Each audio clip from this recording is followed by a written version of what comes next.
Welcome to the Sisters in Service podcast, the space where stories from active duty veterans, military spouses, and even military brats finally get the spotlight they deserve. I'm your host, Kat Corchado, Air Force veteran, movement specialist, and the heart behind this podcast. I started Sisters in Service because too many stories from our community were going untold.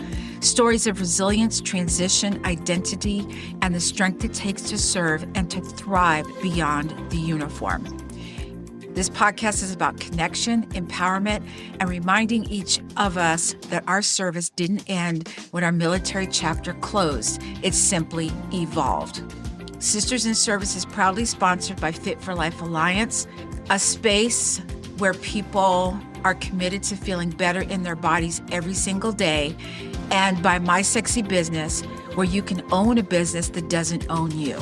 So grab your coffee, your journal, or your walking shoes, because every episode is an invitation to listen, learn, and lean into the powerful stories that remind us service is a sisterhood that never fades. Hi, everyone, and welcome to another episode of Why Not Wellness. I am your host, Kat Corchado, your movement specialist. You know, I wanted to have a real conversation about fitness, aging, and the expectations that we put on our body and on ourselves. I get asked a lot of different things. People say, oh, you're in the fitness industry, you shouldn't be having cookies, cupcakes, ice cream, whatever. I've also heard things that,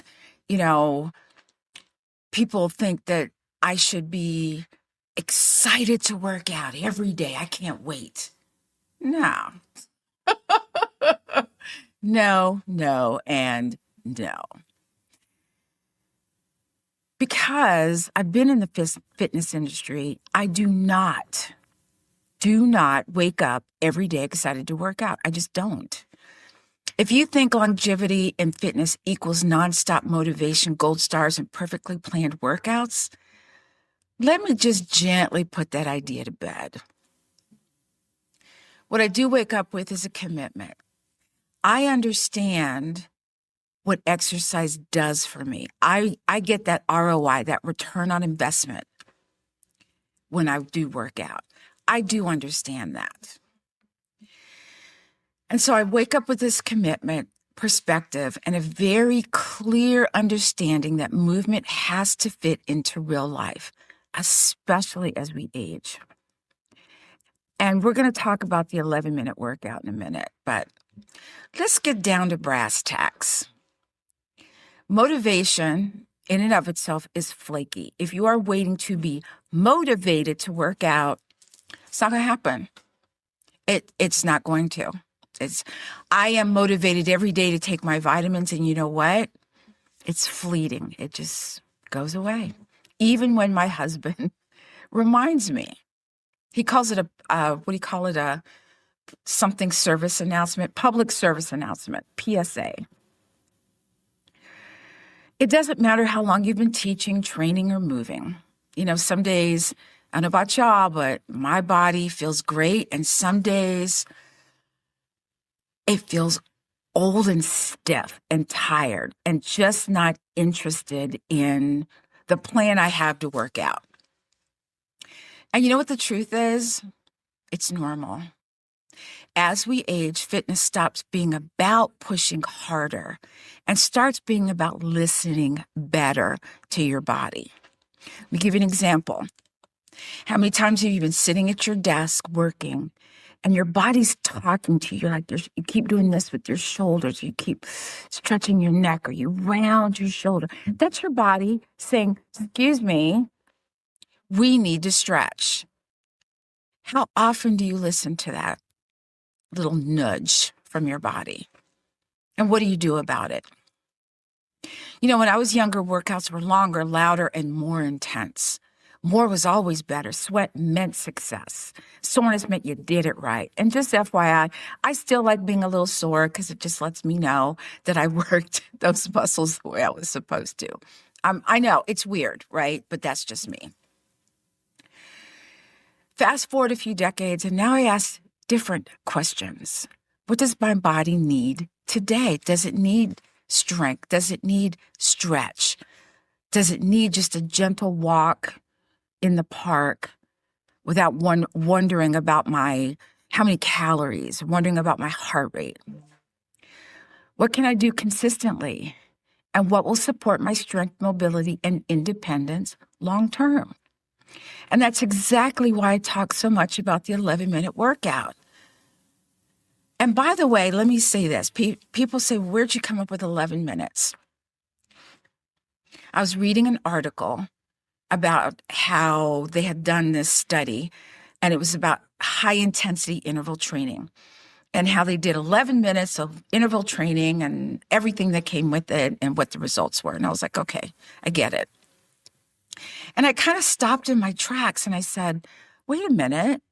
What if I flipped the 11 minutes on his head, and instead of doing high-intensity interval training, people started with 11 minutes? Right? That's what I said. Hello. Here's the thing. In 10 minutes of just movement, whether you're walking, stretching, your body starts to produce those good feeling hormones where we go, oh, this feels okay. I'm good with this. And that's why I put 11 minutes, because when people hear 11, they go, oh, what? You didn't say 10, you said 11, because it gets people to listen. The 11-minute workout isn't trendy. It's not necessarily easy, but you know what it really is? It's realistic. 11 minutes removes the biggest barrier people face with fitness: overwhelm and time. How often do you hear I don't have time to work out? Because we have in our head the 30 minutes, 45 minutes, 1 hour, hour and a half, 2 hours, however long is the way to go. You don't need an hour. You don't need perfect conditions. You don't need to feel motivated. You just need to start. You know what 11 minutes does? It lowers resistance. It builds consistency, and it respects your nervous system. The other thing I love about 11 minutes is I've always had what I call the 10-minute rule. You know when you just say, oh, I'm tired. Are you mentally tired, or are you physically tired, or do you know? And if you know, then we need to talk, because your body does not understand the difference between tired here and tired here. It just says you're tired. So my 10-minute rule is, I say I'm tired. I said, let me work out for 10 minutes. And then 95% of the time, I get that ROI, that return on investment. I start to feel the good feel hormones. The feel good hormones. And I'm like, oh, I could go longer, but you know what? I don't. I do 11 minutes. The 11-minute workout meets your body where it is and not where it used to be. Think about that for a second. I was an athlete. I was a good athlete. But as I've aged, and I will be 69 this year, I have to be kinder to my body. What does my body need? Let me be clear, 11 minutes done with intention matters. Strength work to keep your bones and muscles healthy. Simple cardio to support your heart and stamina. What do I mean by simple cardio? Walking. I have a step. Remember step aerobics? I have a mini step. I might do 11 minutes of just step aerobics. Nothing fancy, nothing crazy, but my heart rate goes up, and that's what I want. These are movement patterns that help you get off the floor, carry things, rotate, reach, and live your life without fear. Have you ever had someone that's had a leg injury, but they're afraid to step off of a curb? And I get it. I've had not a knee injury, but I had a knee issue. Or they're afraid to reach because they had a shoulder issue. Or all they talk about is my knee, my foot, my ankle, I don't want to be that person. I don't want to talk about what's wrong with me. I want to be able to move around on my own accord when I want to and if I want to. As we age, fitness becomes less about looking a certain way and more about staying capable. Mobility. Do I want to still have a body that I had in my 20s. Sure, I'll try it back on for a day or 7. Remember back when in your early teens or maybe in your 20s, 30s, whatever, and you go to the gym and you could miss the gym for 2 weeks and come back and nothing shifted? You still look the same, right? I can't do that now. But you know what? I'm still here. I'm healthy. I'm capable. We want these things to help you. As we age, fitness becomes less about looking a certain way and more about staying capable. I said that before, and I'm saying it again because I want you to understand it's not about looking a certain way.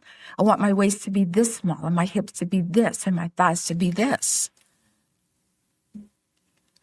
Can you stand up without using your hands? Can you travel without worrying about pain? Can you recover quickly when life throws you off routine? That's the goal. That's where the 11 minutes comes in. I can't tell you how many times I've had a whole workout set up and life happens, okay? Something comes up. And I rely on that 11 minutes every single time. Every single time. And that's the goal. And here's something I really want you to hear. Doing something consistently beats doing everything occasionally. What does that make you think of? New Year's resolutions, hello.